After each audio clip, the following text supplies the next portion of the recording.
You're now watching Sports Bettor's Paradise on the Bet Rivers Network.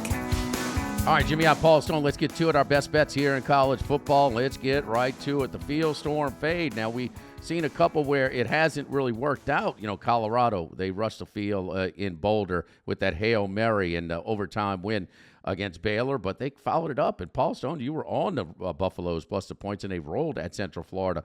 A couple others. It hasn't been as prevalent this year, hasn't been as effective, but well, you could question why should LSU be rushing the field against Ole Miss, but you get them all lathered up. The game goes 4.5 hours at night in Tiger Stadium, and you win on a walk-off where you never led in the game. That's right. Final score was a walk-off win for LSU, the only time they had the lead at the end. Now they go to Arkansas. We're looking at Green and trying to see his availability as well.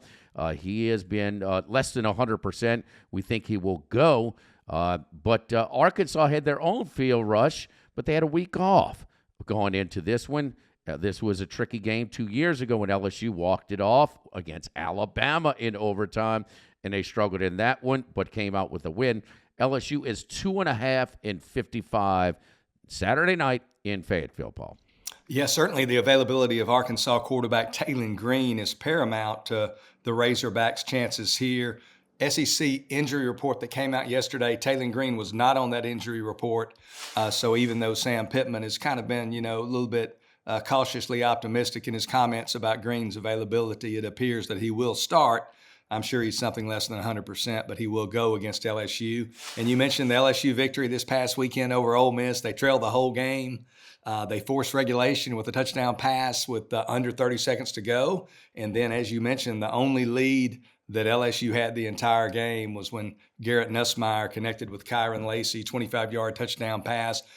LSU wins 29-26. And, of course, as you mentioned, the LSU faithful, they join the jubilation. They storm the field and share in the victory. But now the Tigers get to travel to the hills of Fayetteville to play a rested and improving Arkansas team, which had a bye, as you mentioned, this past week after upsetting Tennessee at home the previous week. Green looks like, again, he's got that bone bruise, looks like he's going to play. Arkansas, a team that was picked to finish 14th in the 16-team league in the preseason media poll. They've certainly fared better than that. 4-2 on the year. Their only two losses to Oklahoma State and Texas A&M. They led in both of those games in the second half. I'm still trying to figure out how Arkansas beat Oklahoma State, but they outgained Oklahoma State and Texas A&M by a total of 345 yards. Certainly most of that total coming in the Arkansas or the loss to Oklahoma State. So outgained both those teams. Could be 6-0, could probably be 3-3. But in any case, this is an Arkansas team that is getting better. It's an Arkansas team that has also thrived as a home underdog under fifth-year head coach Sam Pittman. The Hogs 8-4 against the spread as a home underdog. LSU, this is only their second true road game of the year, and they were fortunate, to put it mildly, to win their other road game at South Carolina a few weeks back. I'm going to take the team that was resting this past Saturday over the team that was celebrating. Give me Arkansas plus 2.5 over LSU. Keep in mind that Arkansas also against Tennessee, and Tennessee, that the defense, and we're going to see as they move forward, especially with the test against Alabama. And Alabama's offense is inconsistent but extremely explosive. Arkansas against that Tennessee in that win had about 450 yards of offense. That's a lot, against a defense that pretty much have been shutting down everybody. Arkansas's got the right mix. A lot of people said, they could bring in Petrino. If Pittman struggles, he'll take over. No. Pittman is better than Petrino as far as organizing and leading your program and leading young men. Petrino is better at devising offenses. They're both in their proper role right now. So, and it's proved out to be a pretty good year for Arkansas, no doubt. They're still trying to figure out how they lost that game to Oklahoma State, where they outgained them by about 250 yards in Stillwater on the road. All right, let's move on. Notre Dame and Georgia Tech. And Notre Dame is kind of steadying the ship a little bit after that loss to Northern Illinois. They look like they're projected to be in the playoff at this point. It's in front of them, certainly. Now they go to Georgia Tech, and Notre Dame looked really good. Riley Leonard threw the ball very efficiently, a few touchdowns, and they destroyed Stanford 49-7. But maybe a little bit of a recency bias here. This opened up single digits. It's up to 11 now at Bet Rivers, 11-49. And we've liked this Georgia Tech team for the whole time. They're not world beaters, but they are a capable team. Probably should have beaten Louisville on the road, where they had some really tough breaks go on in that one. Two return touchdowns for Louisville in that game against Georgia Tech. Georgia Tech catching 11 at home. Man, this is just too big of a number for me. Yes, Notre Dame heated up last week. They're a public team, but man, I think the early action on this one's just a little bit of a recency bias, what they've seen the most recently. And Notre Dame did look good. But 11, give me Georgia Tech plus the 11 at home. Yeah, this is an interesting game. One thing here, Haynes King for Georgia Tech, their outstanding quarterback, he is, I think, doubtful. So Zach Pryon, I think, is the backup's name, who's played some and been successful. But it does seem a little bit high. In any case, Georgia Tech, better on defense. They're a more complete football team, and I think they're a tough out. And certainly Notre Dame, while they've shown flashes and glimpses of offense, they are still a little bit limited in that vertical passing game. So, getting double digits with Georgia Tech, pretty attractive proposition there. Don't forget that Bet Rivers players can play same-game parlays on college football and NFL games to earn squares. Our exclusive Squares games offers additional chances at Profit Boost, bonus bets, and many $10,000 jackpots. Visit BetRivers.com or the BetRivers app for more details with the Squares game. Let's go back to the SEC, Texas A&M and Mississippi State. That's right, Texas A&M's undefeated in the league. Texas A&M, LSU, and Texas are undefeated. Maybe they move the home offices from Birmingham to Benton, Louisiana, right on the border there. Well, probably not. But anyway, Mississippi State really struggled early under first-year coach Jeff Lebby. Now, this is, Mike Leach passed, and then they had the first-year coach last year, and he passed it on to Lebby. So, and it was some rough going, to say the least, early on. And it just buried the point spread value and the power rating for Mississippi State. But quietly, they've gone to Austin and were more competitive than most people thought and covered easily. They went to Athens and were more competitive than a lot of people thought and covered easily. 41-31, put up a lot of points and yards, and maybe this offensive specialist-minded head coach is getting a little traction. Now they're at home, and Texas A&M has a little matchup next week against LSU. They might be peeking ahead a little bit, and A&M is a lofty 16.5 rather, a little bit different there, 16.5, 56.5 point favorite on the road in Starkville, Paul.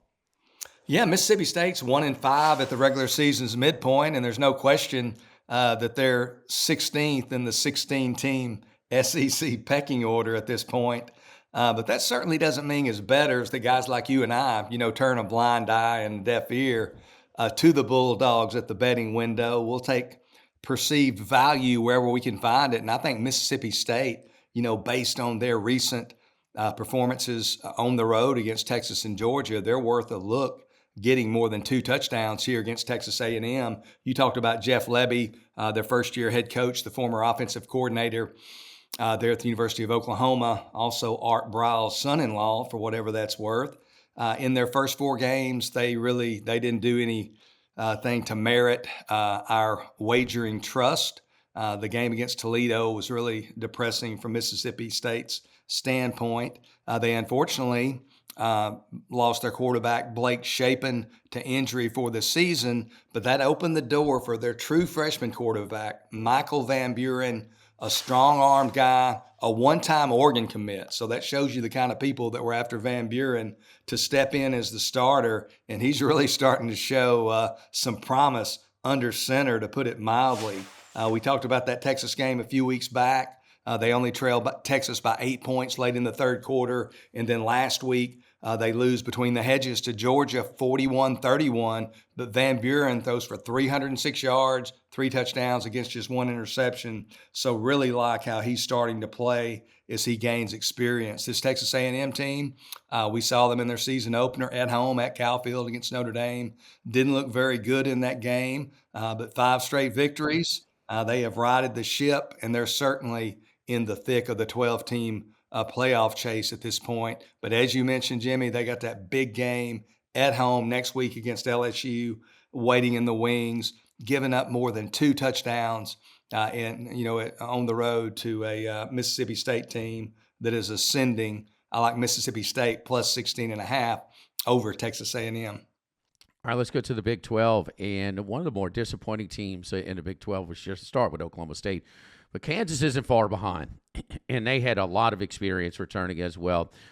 Daniels has been healthy. That has not been the problem. And, a coach that could have named his big-time job, and Lance Leipold, for quite some time, for a few years now has his team just 1-5 this year. Kansas, 4 of those 5 losses are by 1 score, and the 5th loss is only by 9 points. So it's a lot of close losses also.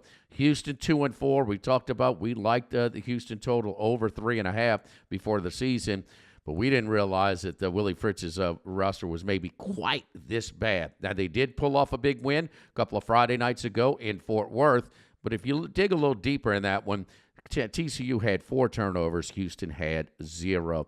I think this is a much better roster for Kansas right now. Yes, some people might look and see if the team is, kind of phoning it in and things like that. I don't think so, because still at Kansas, they're not exactly a traditional power. So Kansas 5.5, 47 at home against Houston. I'm going to go with the stronger program and just look a little bit beyond the losses and not just the overall win-loss record here, where Houston has 2-4 and Kansas 5-1. Give me Jalen Daniels and the Kansas Jayhawks minus the 5.5 at home against Houston. Yeah, as you mentioned, it's been a disappointing season to this point for the Kansas Jayhawks, and this is certainly a game that they desperately need to, better their postseason chances and bowl positioning and all that. Houston, they did in their last game, that 30-19 victory over TCU in Fort Worth. They switched quarterbacks. They benched Donovan Smith and went with former Louisiana Raging Cajun Zion Chris at quarterback, and he threw for 141, rushed for another 97, very athletic. So this is an interesting game. I kind of like the total is 47, I believe. Houston's played some good defense. They've been pretty solid on that side of the ball. So I kind of like the under here, just a little bit of a lean there to the under. So big game for both teams here. Well, one team that hasn't struggled all year, and it's been one of the big surprises, one of the big storylines, especially with Navy success as well, and Army and Navy. And, boy, last year we were talking about going to the year, are they going to change and modernize their offenses? And it didn't work a whole lot. Now they're going back and doing kind of what they want. Army 6-0 straight up, but also 6-0 against the spread.